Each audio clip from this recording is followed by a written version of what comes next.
Welcome back to another episode of Jaddition, Talking Indies. Thank you so much for listening to another episode. Make sure to check it out on Spotify, Apple Podcasts, and wherever else you guys like to listen to your podcasts. And today, I have a very well-traveled wrestler who goes by the name of Bobby Flaco. Make sure to check down the description for his Patreon. It's only $5 a month. All right. And he, on his YouTube channel, he does vlog style videos where he records his travels around the world. Like right now he's in Guatemala. So I'm sure soon you're going to be seeing a bunch of vlogs from his time in Guatemala. I'm also going to be doing a giveaway of his Pro Wrestling Tees t-shirt. He's got two different styles, as you can see on the screen if you're watching on YouTube. If not, make sure to click the link down below to his Pro Wrestling Tees. Pick the one you want and comment down below your favorite Bobby Flaco move. But let's stop wasting any time and let's get to the episode.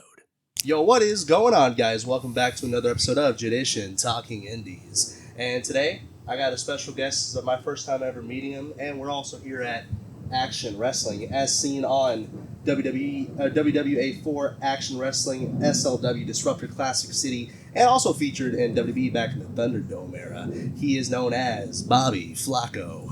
Heyo, what's happening, guys? Dude, thanks for bringing this awesome setup to me. Let's let the record show that he did have the swivelly deals, but we both elected against using them because I couldn't decide where the fuck I was going to sit. So we're not doing swivellies today, but he did. He's making crazy investments, doing awesome videos, and I'm certainly glad to be a part of this. I appreciate it. Yeah, the mic arms, they just weren't working. The other one fell off like 4 times while I was setting up. But, you know, it is what it is.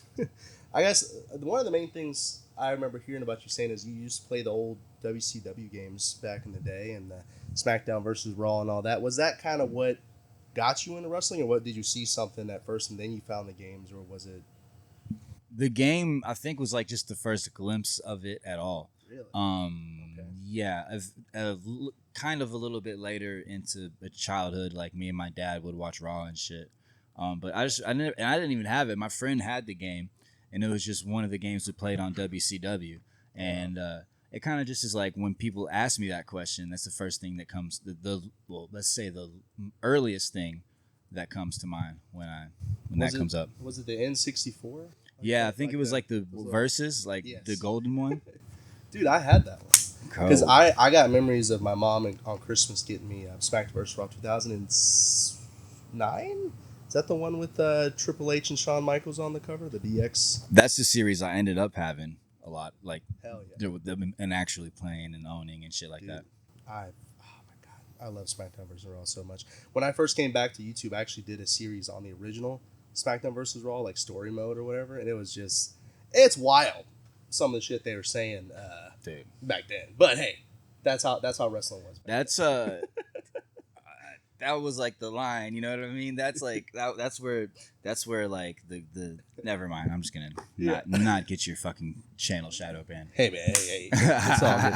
Do you have like a favorite SmackDown vs. Raw game or a wrestling game in general, or like kind of like a Mount Rushmore? I always go to where the easy brain tells me. The easy brain tells me 2007 SmackDown vs. Raw 2007. Was that the ECW one? Or was that I think 2008. 2008. Yeah, 2008 was the ECW one. Those two are the ones where I just, that point in your life to where you're breaking controllers and playing video games. And I'm not a video game guy, you know? No. It was just like motocross and SmackDown versus Raw. And Metal Gear Solid for some fucking reason.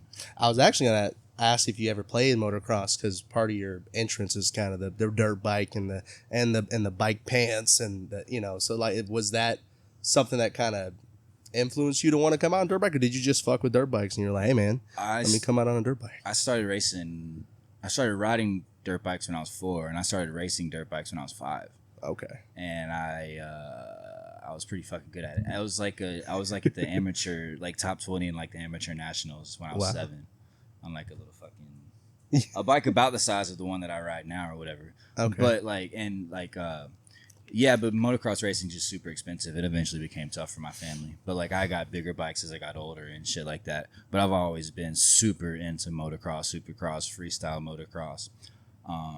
And eventually I just decided, which I should have known my whole career, is to like make that a huge part of my character.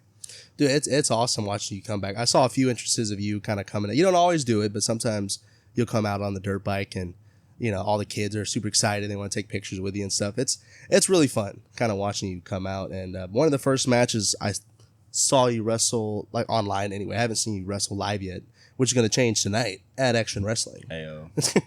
But it was with you and Vari, and Slim J had to vacate the title because he was injured at Disruptor, which, I mean, any guys who watch my channel, they know I'm always at Disruptor interviewing people. So I thought that was really cool and a good tie-in because I've interviewed both of those guys.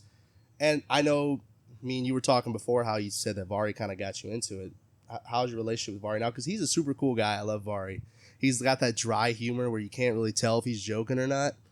But I love it. It's great. And then Slim J, he's just a good dude altogether. Oh, dude, they are two fantastic individuals that bring two separately, entirely different things to the table that is incredibly valuable in wrestling, and that is that Vari will fucking push you to the limit. Yes.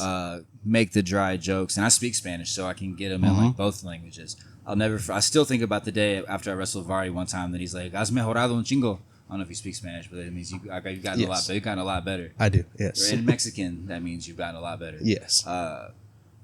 Vari, me and Vari are fucking cool as shit, man. He still keeps in touch with, or he still at least asks about the friends I was living with when he came to my house. It's just like anything in wrestling. You love them and you'll see them soon. I don't talk to basically anybody all the time. But, dude, I fucking love Vari. Shout him out. Vari Morales and King Garuda and I don't know if you've seen Garuda around here, luchador guy. They're the reasons I started wrestling, because I grew up with Garuda and I was having a WrestleMania party, and Garuda brought Vari to my house, and Garuda's explaining to me, they're like, nah, this dude's from Mexico and he's here in the United States making a go at it doing lucha libre. And that's like what the fuck he does. And that was a big, big reason that I started looking into the WWA 4 and blah, blah, blah. And Vari fucking like gets me. So yeah, shout him out. Shout out Slim J too. Slim J has always been super duper positive and giving, whether it's in the ring with me when I didn't even realize what the fuck was, how big of opportunities I was getting with him. I've wrestled him a couple times. Or just like always being super positive, checking in when we see each other, like between the opportunities at Disruptor, like, yeah, shout out Slim J for sure. Super glad he's eating right now. Super happy. Yeah, anytime I get to see Vari succeeding, I mean, Vari, he can have a good match with anybody, right? He's just kind of one of those guys. I just watched him wrestle Curtis Coleman, and that was an interesting match. Kind of shout out Curtis Coleman, big ass beefy dude versus Vari. I mean, they weren't even, I think Vari's supposed to fight Teriyaki, but he couldn't make it. So they had to end up, which is kind of cool that they can just kind of flip it on the dime like that and have just a killer match. It was great. Seeing Coleman do backflips was like, like, I don't know, like I guess I should have assumed he was pretty athletic, but seeing a big dude like that just doing backflips and landing them, and then Vari just doing his thing, it was awesome. Because my first main event was Vari versus Slim J at a Disruptor show, and their chemistry is just, I don't know what it is, but they kill it every time they're out there. They're pros. Pros tend to typically have good fucking chemistry, you know what I mean? Yeah. But they've wrestled each other 1,000 times, and they're in the same scene, and they're influencing the same like group of people. So, they're awesome dudes for sure. Yeah, it's awesome. Another awesome dude is AR Fox. I would love to fucking get an interview with that guy, because almost everybody I've talked to who talk about AR, whether they've been trained by him or just wrestled him or whatever, they just say how good of a guy he is, how positive he is, how down to earth, I guess is the best way to put it. Like, no matter how, even if he was like fucking WWE champ at WWE, he would still be kind of the same guy he is now, And I believe you debuted in 2017, right? Yeah. And you trained at AR Fox. And I watched your match with him on the way over here. Killer match, dude. You and AR Fox. I mean, obviously he trained you. So, but I think chemistry isn't training. That's just something you two have to have with each other. And that match was incredible. And I was a little confused at first because he came out and he was hyped and he was high-five. But throughout the match, he started kind of healing and kind of calling out people in the crowd and stuff. And super athletic. But you two killed it, man. And I just want to ask kind of, how was your time at the 4? Because I've talked to so many people who had trained at the 4. Rico, there was I can't remember the referee's name. He used to wrestle. Fernando? I can't remember the guy's exact name. Ant. Yeah, Ants. Yeah, and I I met him at Classic City over in Athens, and he saw me wearing the Rico shirt. He's like, "Hey, fuck, you got the Rico shirt?" And I was like, "Yeah, baby." But a lot of people I've met, and some of the guys in there are from the Four as well. I haven't been there yet. I'm waiting for an invite, or maybe once they start doing shows again, that'd be a lot of fun to go to. How was your time at the Four, though? Dude, the Four, I love the Four. I love AR Fox. I love Ayla Fox. I will fucking do anything for him. Like, I was part of like the original, the first group of, the semi first group of like people that AR Fox started training when he like really took over the WWA 4. I'm super fortunate to be a part of that little era that there was, because Fox is that was a super beneficial position for us, where he was at as like top guy on the Indies, and also like our trainers, that we could go to all these places with him and learn from the. And we could anywhere we could follow him, we could go, or from at least for myself, and yeah, I could say for most people, you know, and like that was just a huge thing in itself. Fox is the most down to earth, the most fucking humble, the most. He'll do anything for that school. He'll do anything for those kids at the wrestling school. His style of discipline mixed with this unique freedom. There's a certain amount of absolutes that are at the WWA 4. You know, especially if you want to, you know, be like a long-term part of the family. We got a badass culture, and Fox is a huge part of that. He's one of the best wrestlers in the world. He's basically my favorite wrestler, besides fucking myself, basically. And like, yeah, I can't say enough good things about Fox. I'll just sneak up on him on random days during whenever the fuck I can get up there. I always go up there and say what's up to him. Me and Fox are super tight. That's awesome. Yeah, AR Fox, he's killing it, even in the independents. I know he's done some stuff with AEW as well. A lot of stuff with AEW. He's incredible. Was there anybody else at the Four that you learned a lot about from there, or just became good buddies with, or want to Dude, how many fucking names am I allowed to drop, bro? I mean, we got all the time. I mean, the big another just fortunate situation that happened to be there is that another person in that first little class is Austin Theory. So Fox basically got Austin Theory trained him, got him to evolve, got him in front of the right eyes, and you know, they're basically like best friends, you know. So I was there able to feed off of what Theory was doing and try to emulate it as much as possible, as far as training, as far as being ready. He would have a little opportunity and come back with like bits of information from WWE or wherever he was at the time, Evolve, doing AAA, whatever the fuck. This is gonna. We'll just wait here. Yeah. We'll just wait here.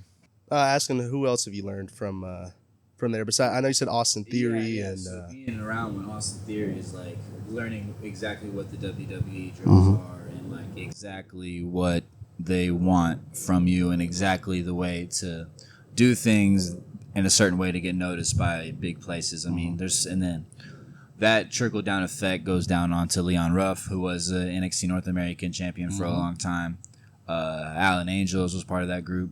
It just keeps on going. You know Alan Angels he's wild. I've seen him live a few times over in Classic City and Disruptor. He I don't know, man. I love his style of wrestling, man. I actually got to see a match with him and Slim J. Dude, wild. Yeah, wild.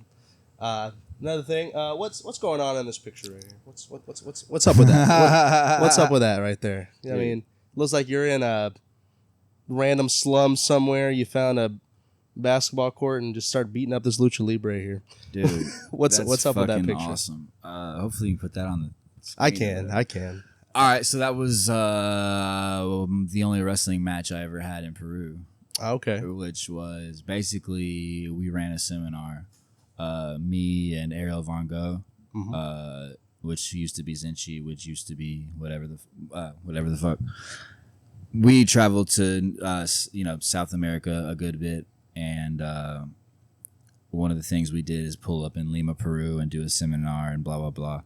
And yeah, they set up the ring. That's where they normally do their training at. It's like that is a slum. That's a crazy fucking neighborhood for sure. Looks like it. It's called San Miguel. You can just Google this place, San Miguel, Lima, Peru. Pretty dangerous little part of Peru. And that was just one of the matches I had with one of the students there. Yeah, and you can see. I don't know if you can. It's in that picture, but it's like there's like just like puzzle piece mats on the bottom. I mean, it's rough to bump in that shit. And there's like, it's not on the picture, but I remember seeing there's like two people standing to the side. Like, just a seminar people, just a seminar people. Because I had actually had matches in all the other countries, like Chile, Argentina. Mm-hmm. We spent 2 weeks in Argentina doing like matches and seminars and shit like that. So we had to make something work in Lima, Peru. We kind of help them out with training and shit like that. That's awesome. So, was there a wrestling school down there in Peru, or was it just? Yeah. Gladiator. They have shows now. When we were there, it was just one of those weird spots, like the bullshit with getting a ring, setting it up, running a show. Imagine that, but in a fucking third world country, Yeah. So we weren't able to do that right then, but we were able to be part of like their training and run some little practice matches and do that over there. Yeah, but they're called Gladiadores Lucha Libre, which is the company we were out there seeing. And there is 2 or 3 other ones that are out there. I haven't had like a match in a stadium in fucking Peru yet, but most of the other countries I have. Wow. That's awesome. Yeah, so like was Peru your first kind of escapade outside of the United States, or when it comes to wrestling wise? I know you've been before that. Yeah. It's got to be. Okay. It's got to be. So I'll say no, I actually went to Chile first. Before that was like a month-long trip. Before that, I still went to Lima, Peru, but that's just because like it's like when you travel to South America, it used to be that was one of the cheaper places to go the first time, and then you can kind of move around through South America pretty easily. Yeah. But the matches were in Chile, and I actually got to do a match for a Chile Comic-Con, which is crazy. So there's like thousands of people there. So I barely just got off the plane and barely got an Uber and made it to the fucking, because I was coming from Peru. I barely made it through the fucking, with an Uber or whatever, made it through the security and had like a Comic-Con match like 20 minutes later with a kid from Chile I've never fucking met before. That's pretty awesome. That's pretty cool. Because I know you speak Spanish, right? Yeah. They speak Spanish over in Chile, or no? They speak Spanish. It's crazy Spanish, but so is the fucking Spanish I speak. Yes. How'd you end up learning, or did you just grow up speaking Spanish, or did you end up learning it kind of as you got later? I started really looking at it in high school, I was kind of, because I'm just white. I was talking to my dad about shit and was like, basically you got to go through school for my generation. And it's like, well, I don't want none of it. What the fuck am I going to do with this shit? Yeah. He's like, learn the language. I mean, with a country accent, learn a language. You know what I mean? Like, it's at least fucking useful. And like, it's Spanish or French. And there's no fucking French people here for me to talk to. So I started in 9th grade kind of learning Spanish as like just fucking something to learn. I'm fortunate that I did that. I don't know. I underestimated how valuable that'd probably be in my life, just like learning something, working towards something. But by the time I was a senior and high school wrestling was over, I got a job at a Mexican restaurant that I still work at today. And then like I graduated, went to college. I didn't do well at college, but I went to college and got a job at another Mexican restaurant where it was even more people and got even better at Spanish. And I was living the full immigrant life, dude. I got an apartment and there's like me and like 6 Mexicans in like a 3-bedroom apartment. Hell yeah. A gated community, a very nice neighborhood. And then fucking, that's just been part of my identity probably since then, Hell yeah. Yeah, I'm mixed with Puerto Rican and white. Oh, word, hell yeah. But I didn't grow up. So we don't speak the same language. I didn't grow up speaking Spanish. My dad didn't raise me. He could speak Spanish, but he just decided not to teach me for some reason. So I didn't learn until later in life. When I met my wife, she was a girl at the time, and now she's my wife. She's from Mexico. She's from Torreon, Coahuila, East Mexico. Okay. Yeah. So we do speak the same language. We do speak the same language. Yeah, because I learned Duolingo Spanish and Mexican Spanish because her whole family's Mexican. But even before her, I mean, all I dated was Latinas, right? And I had a mom. She was like, hey, you can't eat unless you can ask me in Spanish. I was like, fuck. God. I was like, okay, yo quiero comer, por favor. Yo quiero un taco, please. She was like, okay, tú puedes. Well, okay. And when I met Vari, it was kind of funny because when I met Vari, we have the same last name, Morales. He's like, oh, shit, okay, there's not a lot of Moraleses around here. That's cool. And one of the first things I asked him was about you. And I was like, dude, I saw Bobby Flaco wearing like a Mexican arm like band thing or whatever. And I was like, he's not, is he? He's like, nah, man, he's just white. I was like, oh. He's like, he speaks Spanish, though. He speaks good Spanish. I was like, oh, okay, that's cool. But I learned I'm not super fluent. Like if you just drop me in the middle of a random town in Mexico, I could probably get by for a little bit. And I understand more than I can speak. Like, yo entiende más, yo quiero hablar. But it's always good. And then just kind of being around the culture all the time, you just tend to pick up some stuff. And also the Duolingo, baby, it's free. Hey, and people be clowning on it, but it worked for me. And we've been together 6 years now, getting ready to go to Mexico in a few months. Because we went to Puerto Rico a few months back. And it was cool, man, because one of the things I heard, I watched a bunch of your interviews kind of getting ready so I didn't ask the same bullshit you've been asked before. But one of the things you said was how good Chinese food is in Peru. Mm-hmm. Bro, Chinese food in Puerto Rico, I don't know what it is about Chinese food in other countries and other areas, but it's so good. Let's go. It's so good. Did you go to KFC? No, we went to Wendy's. Yeah. We went to Wendy's in Puerto Rico, and they had Nutella Frosty. And they had parcha, like a parcha like lemonade type thing, because parcha is big in Puerto Rico. Yeah. And oh my god, dude, the Chinese food was it was weird for me because I live in like South Atlanta, so there's Chinese places everywhere, right? But it's just different. And also hearing like Asian people flipping from Spanish to English to their native language, it's wild. It was, and then like my wife left her purse in there, and we had to go back in the next day, and she was like, "¿Cuánta persona tiene?" And I was like, "Oh, we're looking here for a purse. Bolsa qué color es?" And I was like, "Oh, black." And he's like, "Oh, okay, yeah, I got a black bag." So she was just like switching from it. I was just like, okay, but it was awesome. It was really cool going to. We were in San Juan, and then we went to Arecibo, and we went to like the mountains in the middle of Puerto Rico, because that's where my grandfather, he grew up in the mountains of Puerto Rico. And my grandmother, she grew up in Ponce, down in South Puerto Rico.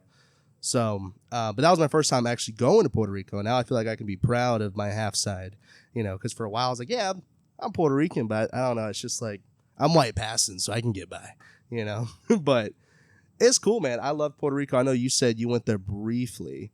Have you ever wanted to wrestle down in Puerto Rico? I mean, that's a wild town down there. Yeah, it'd be awesome to wrestle in Puerto Rico. I feel like anytime I line up a trip to go down there, it'd be pretty. I could figure out some wrestling for sure. It'd be awesome to go wrestle in Puerto Rico. Oh yeah, for sure. And one of the things, I know you travel a lot. Check out his vlog channel, by the way. It's super cool. I've been watching it for the past few months now, and it's always a good time. I love watching your trips, going to dangerous neighborhood in Peru, and I'm like, what are you doing, Bobby? Get out of there! What are you doing? But one of the craziest things was the whole armadillo deal.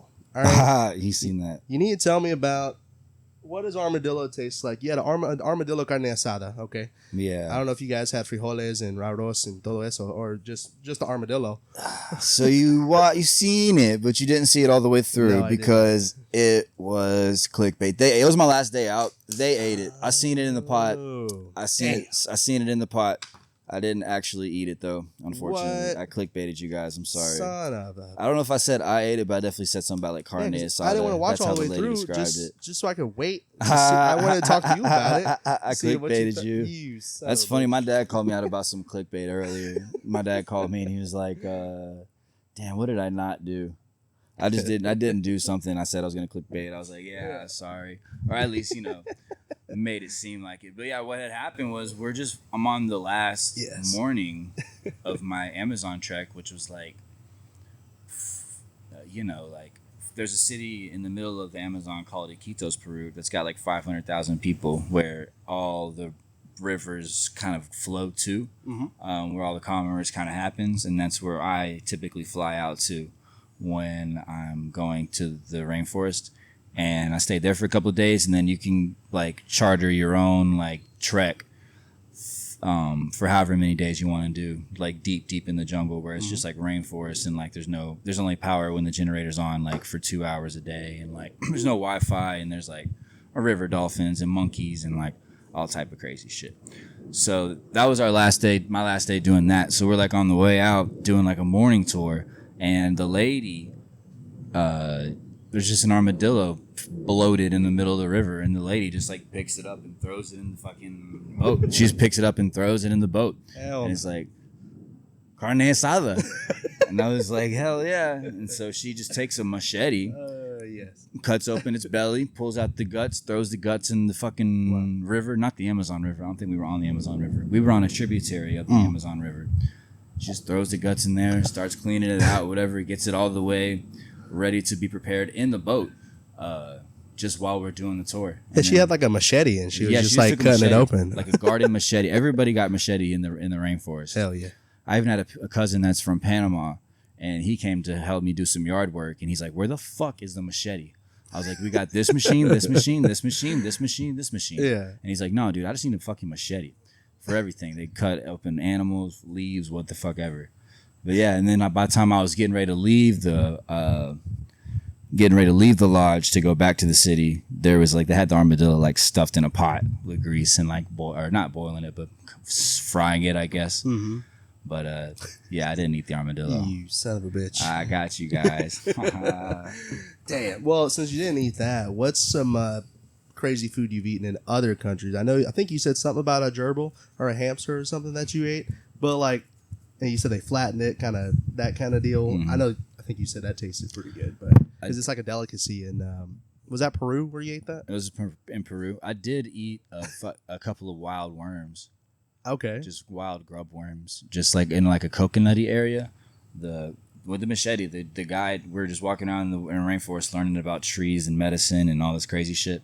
And the guy just fucking hawks a piece of wood, pops out a little fucking white worm, and passes it to the girl first. The only people brave enough to come do this shit are fucking European people. I was gonna say girls, but there was a lot of there was like half dudes, half girls there when I got. But my little group was all girls, and he just handed the worm to the girl, and she ate it. And now I have to fucking eat it. So I ate it. She said it tastes like coconut. It did kind of taste like coconut because it's like a coconutty area they're over there in. Yeah. And you just fucking... They weren't the huge ones. You see the viral videos of like the huge ones. Yeah. That they like throw on the grill and shit. This one was more like that.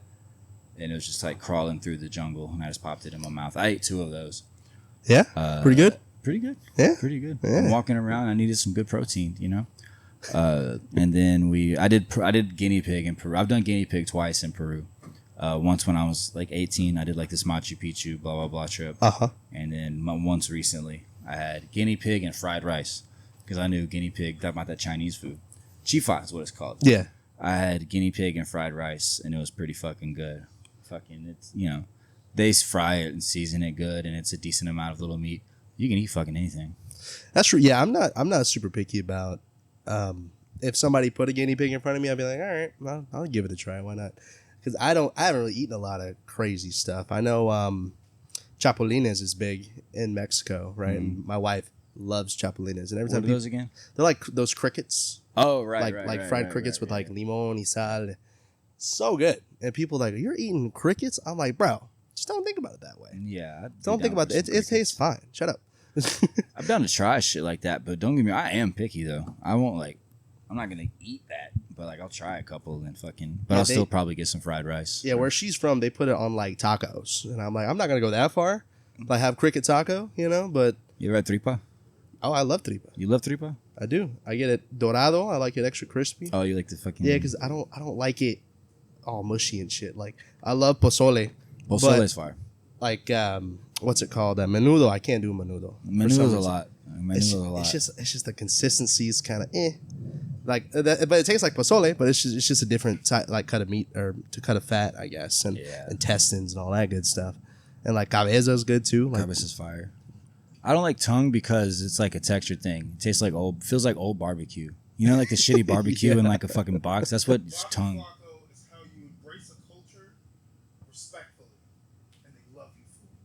That's right. Yeah. That's right. At least try it. I don't know if y'all could hear him in the back, but he said something. Some mystery, man, because we got to keep that. So you got to put like a squeal on his voice. Yeah. Bobby Flaco is a definition of embracing a culture respectfully, fully immersing yourself in it, and not trying to make it about yourself. And it's beautiful to see. Like, he's learned the language. He's in all the different cultures. He's gone to the countries. Like, it's an awesome thing to see. Keep it up, Bobby. Hell yeah. Hell yeah. Whoever that Special was. guest appearance. Whoever that guy was. We got to put a squeal on that voice. Yeah. Or put like the FBI, like the... What was that? Put the deep throat voice put on the, the deep throat voice. Oh, man. Hey, dude, for the A&E special. Yeah, bro. You're going to be on but- Peacock in like 10 years. Dude, fucking Threepa. I feel like I had Threepas back in the day and I didn't like it, but they were making it at the restaurant the other day and I seen like every step of it because they did it like twice. Once the boss lady, she'll eat it fucking when it's still like half red and boiling, and when it's like still looking like a bunch of tentacles, and then it eventually, I guess it breaks up eventually. I don't know what the fuck happens because it eventually gets like bacony like, and like I think next time I'll have some Threepa tacos for sure. It's good. Well, there's a taco truck over by my house that has like really affordable, like authentic Mexican style tacos. Like they got the puerco just spinning on the fire, and it's good shit. And that's like our main taco spot. Oh, you know? word. I always get like 2 tacos de tripa, and I'll do like what is it called? It's like a seasoned pork. I can't remember. What the fuck do they call that? Suadero. I love it. Is it pastor or carnitas? I love pastor a lot. Pastor's good. Yeah, pastor's good. Barbacoa. Barbacoa's fire. Man, now we're just talking about... I'm getting hungry now. Yo, for sure. God I was damn about it. to say one more super relevant thing about tacos. Go for it. No, I lost it is what I'm saying. Fucking Threepa. Puerco, Yeah. pastor. Yeah, I don't know. Suadero is good. Do you ever had suadero? Nah, what the fuck is that? Suadero, it's like I think it's like pork, but it's differently seasoned. It's like a softer type pork taco. Nice. It's good. Oh, heart. Dude, I had a lot of heart. I love heart. I like chicken hearts. Chicken hearts are Bro, good. I don't know. I wasn't crazy about the chicken heart. Yeah. I mean, I haven't had any other hearts. My So, I boss mean, lady maybe- found some way to make it gross, bro. It was like just like squishy and like in a pot. I feel like they might have been boiled. Yeah, that's probably what it But is. I like beef heart on a stick. That's what's a big thing in Peru. A lot of time was just like that was like my meal a couple times for like $1.25. I get beef heart on a stick and yuca, Ooh, and that was a okay. fire little midnight snack. I love heart. Heart makes you feel fucking good. Makes you feel good. We're supposed to eat organs. That's why I know I should at least try tripa. Then it's like, fuck, you're gonna fry it. Like, it's still in there, I guess. You know what I mean? Yeah, it's in Frying. I feel like there's a whole bunch of myths about that. About frying foods? Yeah, I try to stay away from it. But it's not. It don't like make you fat, but it like fucks up all your other organs. Like, I feel like because I had a guy who like lost his gallbladder. I was watching on YouTube. He lost his gallbladder and he was on the Darien Gap. He did a fucking vlog for the Darien Gap. You know, like the migrant route. Mm-hmm. He did that shit by himself, and I'm like, okay, certainly like something got him, and he lost his gallbladder. And it's like, nah, the other 5 years of his life eating street food on India and fucking all that grease and blah blah blah blah blah. That shit made him lose his fucking gallbladder. You know what I mean? And he's like skinny as fuck. You know? Yeah, Indian food is. I love Indian food. I don't know if I could go to India and eat Indian food. I don't know. Have you ever? I know you're a traveler now. All India's right? a lot, bro. Trying to go to India, Bali somewhere, and I really would like to go to like a rural place in India. India's a lot. India and Africa are both like a lot. I got to get fucking ready for those. I think I'm gonna do Thailand soon, which is like a little medium ground, a little bit of a medium ground. You know, weed's legal, and they're not gonna take fucking Americans to jail for weed in Southeast Asia. No. You know, I used to think they would, and I also have this thing about knowing the language. I speak Spanish, so like anywhere I go, I can get out of trouble. I've gotten out of jail in Costa Rica before. Gotten out of going to jail in Costa Rica before. If you care to talk about that. You don't speak Hindu though, but yeah, I mean, I'm down to hear that story. Go ahead and get into it if you want to talk about it. I was actually scammed and detained. Scammed and detained are the things that I was. Okay. It was in Costa Rica, San Jose, maybe. Yeah. It's the Caribbean side of Costa Rica. It's like it's a great little place because it's like developed enough for like a little tourism-y type economy.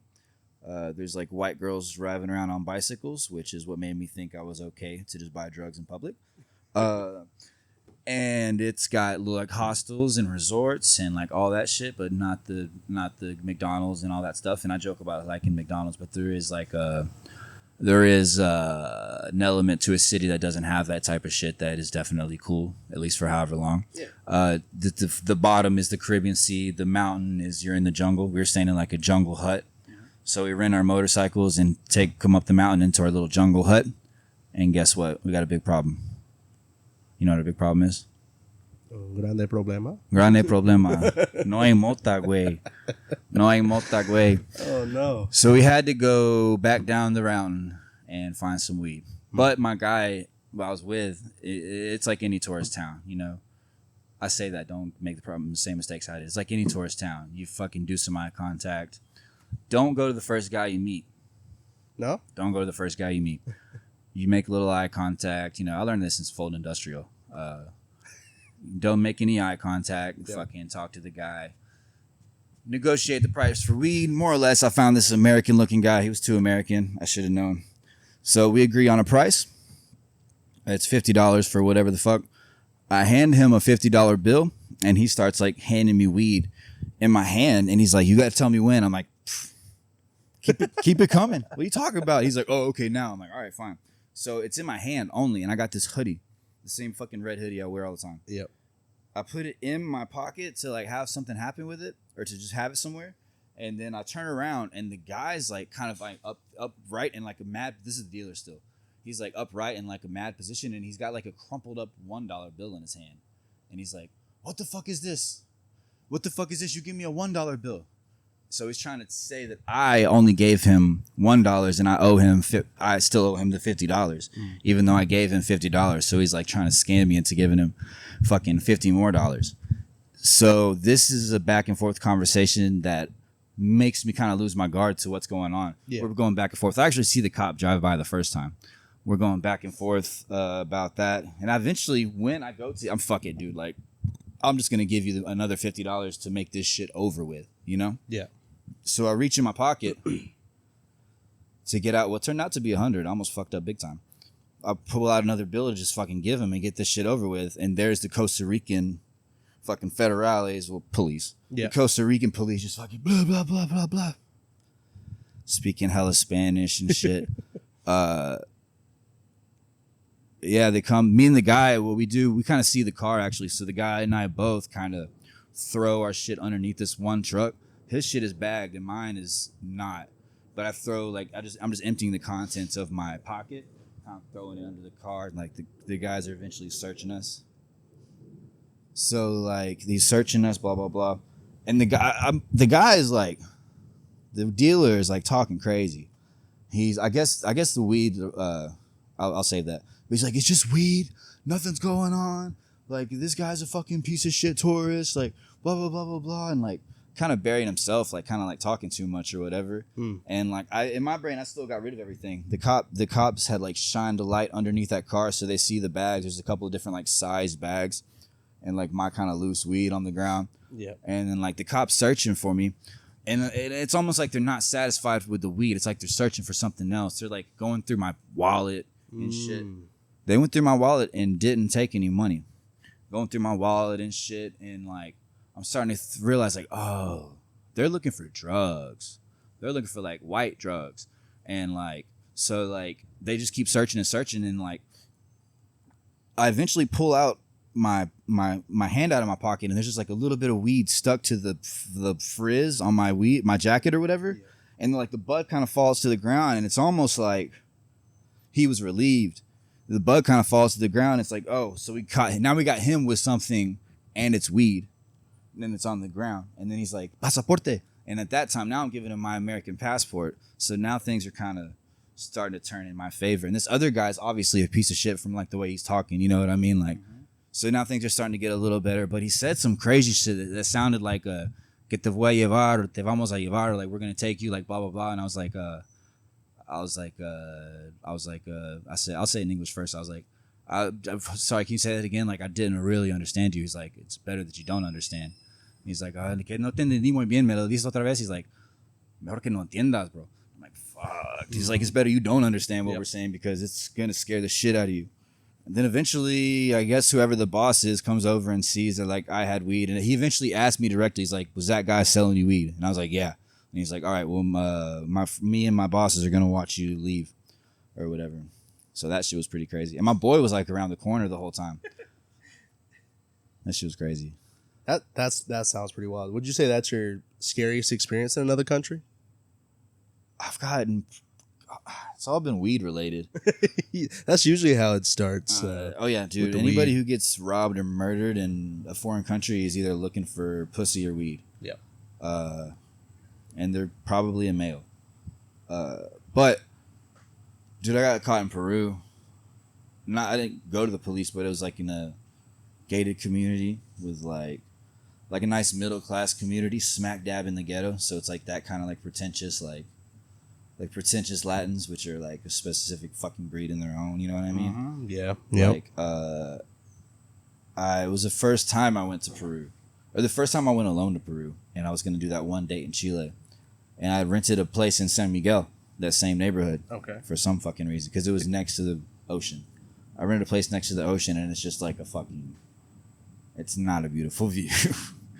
But anyways, yeah. Not there. But anyways, I get the bright idea one morning to just go in the parking deck and sit on the ground and smoke bowls. I could try to. The first day it works. I just sit on the ground and look at it in a parking deck. You know those los que tienen like there's a bicycle rack and like a soccer ball. There's like it's like halfway like a storage or whatever. And like the car's there, like a good place that like if they haven't been there at 3 p.m, they're probably not there. So I'd sit down there, smoke a bowl. So I get back. It's my last day, and I am doing that again. I wake up in the morning, and it's like a beautiful morning. I cook some eggs, I make some coffee. I was like, let's go fucking smoke a bowl in the parking lot. And it's like one of those, a regular parking lot like here, like a concrete parking lot. Yeah, yeah. I sit behind another car. I'm just like sitting right there, smoking a bowl, and the owner of the car comes, and he freaks the fuck out because I got like a black hoodie on. Yeah, you know what I mean. I'm like, obviously, like.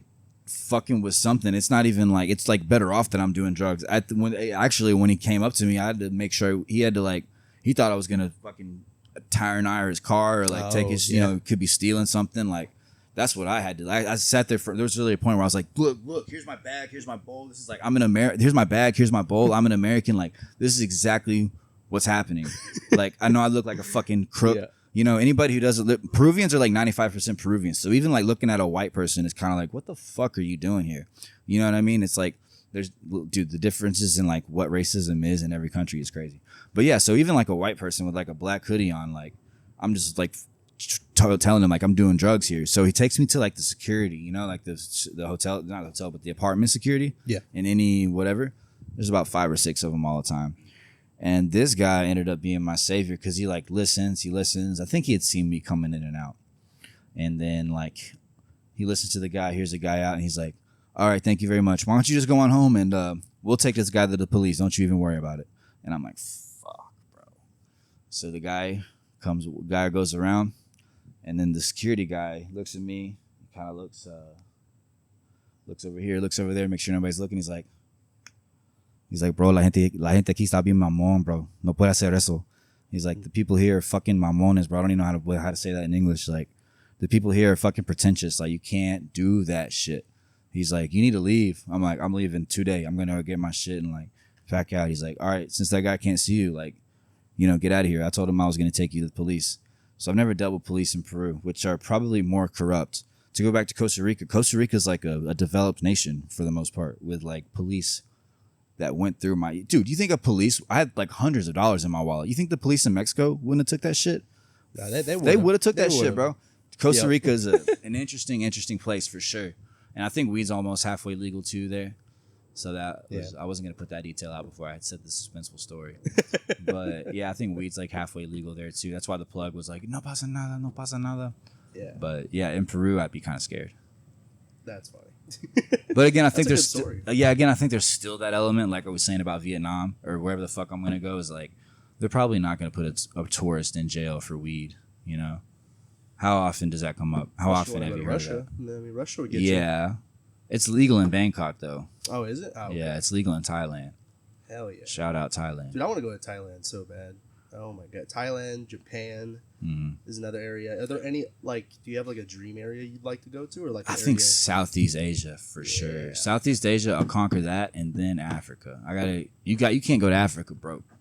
Africa is fucking distinctly corrupt and just crazy hard. One of my favorite travel vloggers went to the fucking soft ground. Oh, okay. He was just in Uganda, and I was watching. I was like, maybe he'll go do that shit. He's been in Uganda. I mean, according to the vlog, he just left after doing soft ground. But yeah, he was in Uganda doing that shit for however long, and he went and I guess the same guy who showed him around was affiliated with soft ground, so he went and watched a soft ground match and fucking got to see their headquarters and all that shit. Soft ground is cool. It's pretty cool. I love watching those stuff, bro. Yeah. How the fuck do you afford to go to all these places, Bobby? How do you do it, man? You got a lot of points built up or something? Got a lot of miles? Because there was a joke. I actually saw a tweet you joked about. Because, there's always that joke of, like, don't fly Spirit unless you want to become Spirit, right? And you tweeted up, like, yeah, I could tell you've never traveled if you make the Spirit joke, right? Yeah. I've flown Spirit and Delta, all right? They're both fine. Delta was, I like the TV and all that kind of stuff. But, they're the same machines. Yeah, I think. same. If I'm not mistaken, they're like, it's like Kroger both brand. Boeings. It's like off-brand and Kellogg's. Yeah, like they both make the same shit. The same shit. Yeah, Spirit specifically. I feel like I've heard that. Yeah. Spirit was fine. We flew Spirit to Puerto Rico and back. Had no issues. I never understood the hate, and also Spirit was killing it when Delta was down because of that Microsoft. Data breach. It was funny because like there was videos of like all these people flying Delta, and then Spirit was just getting out of there. Spirit don't fuck around, bro. Nah. Spirit can let those pretend. They don't want y'all. But again, like, how do you afford this, Bobby? Huh? How do you do it? So, you got. I don't know if you remember the pandemic. I do remember There's that. this new thing called white privilege. Oh yeah. Nah, man. I got a little bit of that. Yeah. You're a fucking. You go to Mexico, you're a pacho. You don't need to go to Mexico. You know what a pacho is? Like, pacho is like what they call you if you don't speak Spanish. Oh yeah. It's probably worse if you're Puerto Rican too. Yep.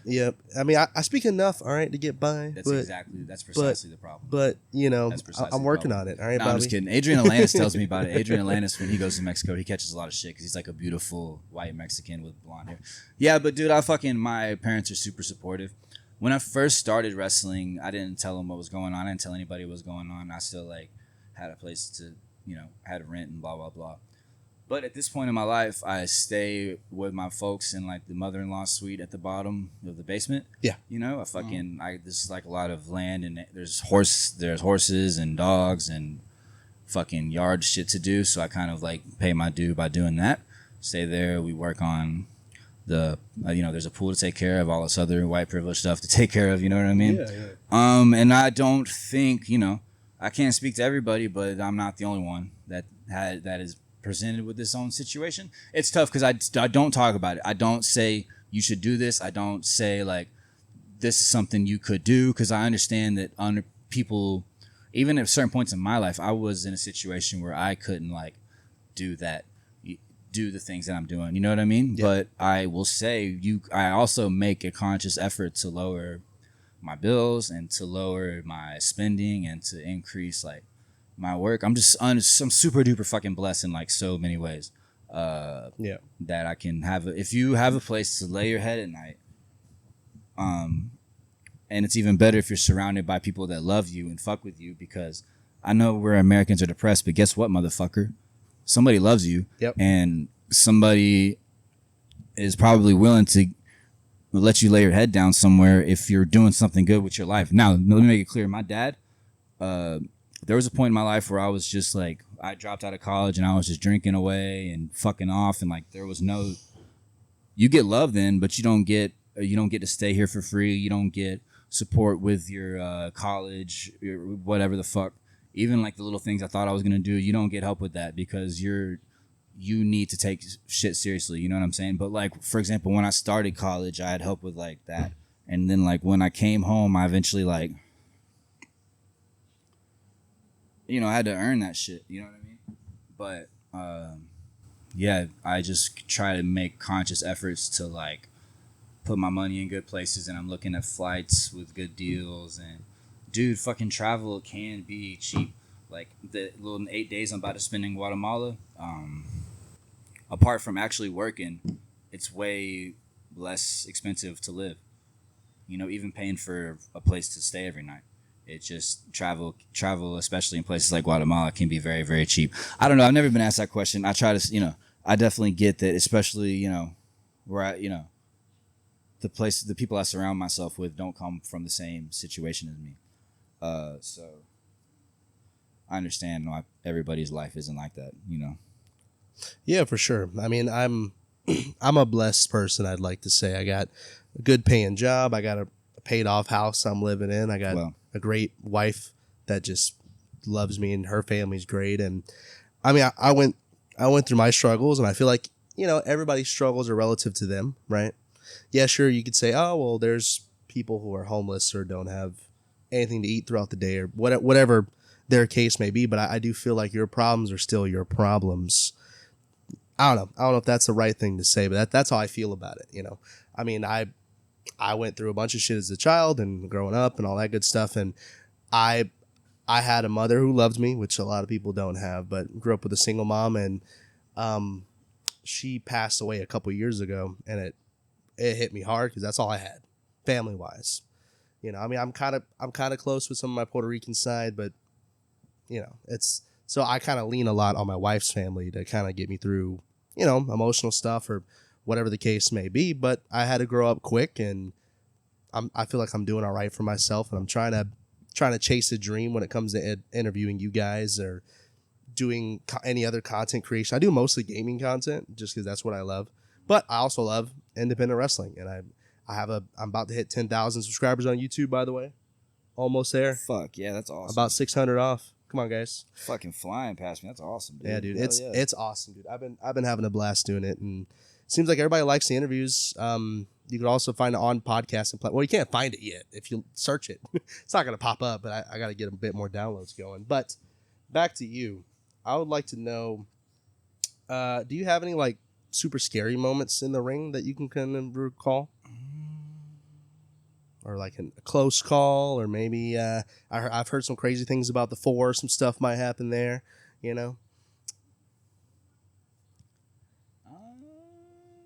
The scariest things are the little bullshit that doesn't look like much, but really fucking hurts. And yes.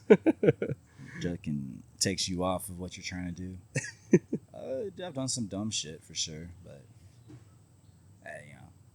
try to have a decent relationship with fear. Not put superlatives on it, It's all kind of fucking scary, I gotcha. Nothing's, I'm sure there's something. I just don't have a cool story on top of my head, I guess. That's all good. What about, this is going to kind of completely come out of nowhere, but how's Brogan Finley? Oh, dude, I seen him the other day. He's fucking great. I've heard some awesome stories about that dude. Just like he helped Rico like take him to get his ring for his husband, and I've heard a few other things about Brogan. I think you two had a match and y'all teamed together. Yeah, at one point. Brogan and I actually grew up together. Really? Yeah, I grew up. I really more grew up with his brother. I grew up with David Finley Jr. Oh, okay. I was more his age, let's say. He and I were both on the same wrestling team for Newton High School, cool. Right up the street. Yeah. So I've known Brogan since he was fucking like 5 years old. Wow. Since first, he always says since first grade, So yeah, I kind of always stayed friends with David. He helped me he was really helpful, especially at the beginning of my wrestling career when I was at the WWA 4, and still, we still live kind of close to each other, I think. He's fucking all over the place in Japan and stuff. But yeah, I've always been super duper close with David Finley. He always says that I was his captain on the wrestling team. And his family was super involved. Shout out Mel, shout out Big Dave. His family was always super involved. I think, not when I was there, but like a time after that, their mom was the coach was kind of like a high school wrestling coach for us. So they've always been super giving and like giving back. I'm not from a super duper affluent area, so she's always giving back and helping with the people. She was always helping and giving back with the people on the wrestling team, fucking Nutella sandwiches and all kind of shit. And and then Brogan eventually decided to start wrestling. Yep. And he wasn't going. When I first got back into hanging out with David, when I started wrestling, Brogan was 16 and he would come over and watch stuff with us, but I wasn't under the impression that he was going to wrestle. We always thought Alana was going to wrestle. We always thought his sister was going to wrestle. But yeah, he eventually decided to come, and he hit us up and came out to the WWA 4 and did some training at the WWA 4. I think I had one of his first matches with him. If not I think he had another one, but one of his first matches was at the WWA 4 against me, and he would come there and train and contribute and help out. Yeah, we don't fucking, I mean, I know he's like, at the time he was an 18, 19-year-old kid. He's still 21. I know he's a kid, but we don't like, he didn't have to go do any of that shit, bro. He didn't have to, and he did so much good for us, bro. Just being around, having his family lurking. We could stop Dave Finley and we could stop Big Dave and ask for fucking advice every time. Every time me and Brogan would come out of a wrestling match here, there would be fucking Big Dave to critique us and help us, and Brogan fucking became a big part of action here. He and I became a tag team. So, and I didn't know how that relationship was going to go. So, and he, yeah, shout him out, dude. I love Brogan for sure. I love Brogan. He, bit of a filter for me, you know what I mean? I can kind of put people's bullshit through him, even though he's like a kid. Like, you can get that kind of shitty kid, unfiltered opinion real quick. You know what I mean? Yep. Kind of really scope out somebody. You give him one more chance after you put him through the Brogan filter, because Brogan might be wrong. But 9 times out of 10, he's not. I love Brogan. He didn't have to do the Indies with us. I remember one time I fucking forced him to tear down a ring for like we wrestled for like $75 or some shit, and I forced him to tear down the ring with me because it was just an old man was gonna do it by himself, and we rode together. I drove him out there, so he had to help me out. And he's cool. I seen him at Rico's wedding recently, fucking looking like $1 million. Going in, what up, dog? Going in on fucking, how are you? Going in on NXT and NXT Level Up. Yeah, What's up? I can't say enough good things about Brogan. I think I got him right here. Hold up. Hey, Got Brogan on the fucking keychain. Shout him out. that's awesome, man. That's really cool. I wasn't expecting that kind of connection with Brogan. I mean, like I said, Yeah, you just thought you was gonna go on Yeah, the dude. celebrities, huh? Yeah, You thought you dude. were gonna ask about a goddamn celebrity family and get some clickbait. No, I'm just kidding. No, I was genuinely curious. All right, I'm 'Cause just I know fucking y'all with you. teamed. Yeah. Okay. I guess to wrap it up here, what's some advice that you could share with a fellow independent wrestler that's kind of struggling going through it, or just somebody who's making it up in the world? I mean, is there any advice that maybe somebody has given to you or that you can share out in the world?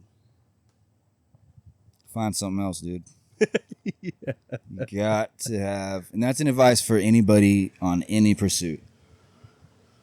There's a balance to it, you know. Like my first 4 or 5 years were kind of spent in that tunnel vision part. Yep. And I, you know, it obviously helps me now as far as like skill and being ready is concerned. But like, I don't know, when the pandemic hit was the very end of my like tunnel vision part, and I was like, it is the point where all my friends are getting signed. Leon Ruff, it just went. Fucking Austin Theory's the fucking man. I'm about to get started at Evolve. And I got Evolve. Fucking, I'm at NXT doing extra work saying, hey guys, I'll see you next weekend at Evolve to everybody at the show, and the fucking world shuts down. But that wrestler is like nothing compared to where I'm at right now. You know what I mean? But I say that to say this. I did a whole bunch of reinventing like after that. It was a real good time I recommend a pandemic to anybody in your fucking 20s. Let the world shut down in your 20s, and you'll really get to sit down and see what the fuck you're about. That's And like I just, you know, I watched documentaries and like was looking at, I don't know how familiar you are with motocross, but like the freestyle of like Brian Deegan, Travis Pastrana, looking at things that they do, and like the Metal Militia, Supercross, just looking at all that shit and trying to fucking like sprinkle it into my character and add it, because my advice, I do have advice, and that's always change your character, always add your character, always do fucking something. Don't rush it. because, you know, I don't want to sound like that same shitty fucking wrestling seminar where it's like, who are you? But it's so huge, you know? But, like, I'm always trying to find things and add them to my character and, like, keep evolving, like, for lack of a better term. You know, as the travel vlog gets bigger and bigger, I might fucking throw a shitty backpack on my back and call, you know, say the backpacker. Still use the fucking dirt bike or whatever. But just sprinkle little bullshit all over you. But really, truly have something else that you're into, that you love, and that can be your family. A lot of wrestlers got that. We don't understand that. These fucking 40 milers, we talk shit, they're the happiest motherfuckers out there, bro. They get to wake up and say good morning to their fucking daughter, and then they get to go out and do pro wrestling, bro. Fuck you if you don't like that, dude. Like, you might be better than them. You might be better at wrestling than them, but, like, yeah, shout out those guys. But yeah, have something else, because wrestling can be fucking hard, and especially when, like, the light at the end of the tunnel is bullshit, bro. You got to be happy today. I'm so happy with what I'm doing right now, and I know that's easier said than done, but, like, yeah, just have other things to keep your mind kind of off of it from time to time. Find another way to feel success. Find another goal to pursue and another way to be successful, you know? Yeah, I feel like that, like you were saying, it's kind of relative to whatever you're doing, whether that's, like, you know, like with my job, my big boy job, you know, I'm in sales, so, but, like, my dream takes a lot of your time. That's something. That's Yes. something you work at. That's something you work towards. You know what I mean? It can be that. It can be your fucking job, bro. Yep. But, like, I've always had this dream of content creating, and I started years ago, just kind of been off and on, but I've been pretty consistent for the whole year so far, and it's been paying off. It's been doing good, and I'm glad it's doing good. But, like, you gotta, like, for me, I need a creative outlet, right? Yeah, 100%. And when I get 100%. home, I can't just sit down and do nothing. I gotta, like, start editing. I gotta make shorts. I gotta start recording videos or whatever it is. Listen, brother, if you speed in cars, you need to go find an outlet. Go work on cars. Buy a car. Drive a car in circles. You fucking speed on the highway. You need an outlet. And it's tough because it comes for me, bro. I need that shit. I raced dirt bikes when I was 4 years old. Yeah. So that's stuck in me. There's no, like, I work and have, like, a work ethic and, like, blah, blah, blah. But there's no real life for me, you know, like, at all. Yeah. So I was talking shit, but maybe if I didn't have a lot of things going for me, I would be speeding in cars, you know. But yeah. Well, good thing you found this outlet with wrestling. Like I said, we're here at Action Wrestling. It's going to be a great show. If you want to go ahead and do your promo, do your outro, whatever you want to do, promote what you want to promote, go for it. Thanks for listening, guys. Fucking my biggest thing is definitely my YouTube at hustle_Bob. It's where my travel content goes in, the stuff he was talking about.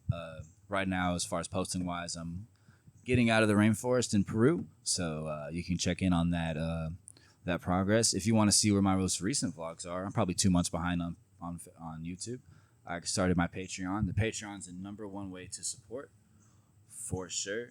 I have one patron so far, and shout him the fuck out. I will work to the death to keep you fucking entertained.